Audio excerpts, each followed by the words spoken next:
Welcome. আমরা class 11 এর set 4 এর পার্ট 2 করছি। আমাদের থাম্বনেল তৈরি করে দিয়েছে রুচিরা সরকার। বলছে কোন বিবৃতিগুলো সঠিক। এখানে সমস্ত মৌলের মূল কণিকা দুটো নয়, তিনটে। ইলেকট্রন, প্রোটন, নিউট্রন, ফলোটা ভুল।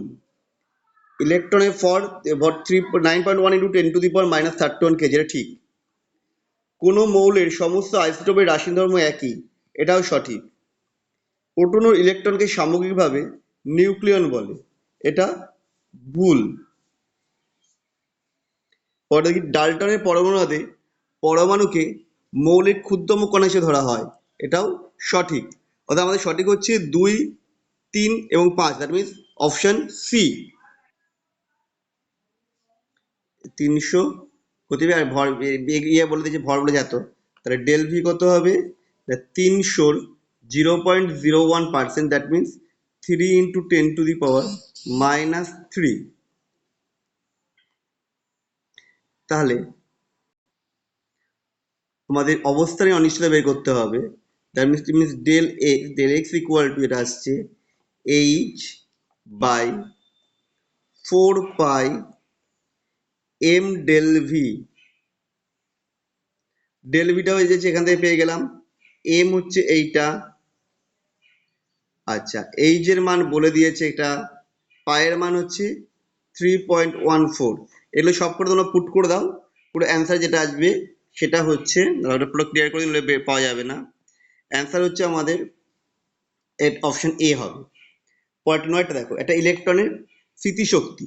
স্থিতিশক্তিটা আমার বলে দিয়েছে এত, তাহলে গতিশক্তি কি হবে? গতিশক্তি হবে এই মাইনাস হলে পজিটিভ হয়ে যায়, ওটা বাই 2। দ্যাট মিনস গতিশক্তি হচ্ছে 1.7/2, দ্যাট মিনস 0.85। আর মোট শক্তি কত হবে? এটাই নেগেটিভে হবে, অর্থাৎ -0.85, দ্যাট মিনস অপশন বি।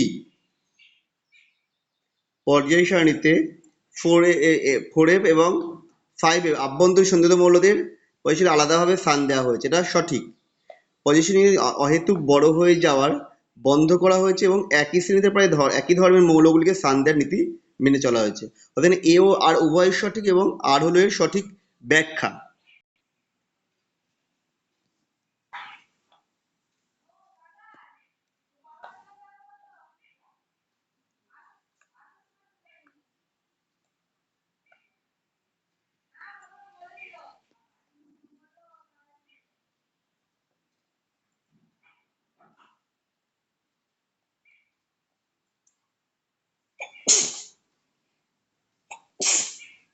দেখো CH4 NH4 এগুলো প্রত্যেককেই বলেছে আইসোইলেকট্রন ও চতুস্থলকীয়, আর এদের প্রত্যেকেই ত্রিকোণীয় সমতলীয়। প্রথমটা ঠিক, পরেরটা ভুল, অর্থাৎ বিবৃতি 1 সত্য 2 মিথ্যা, অর্থাৎ বিবৃতি এটা হচ্ছে 2B হবে অপশন।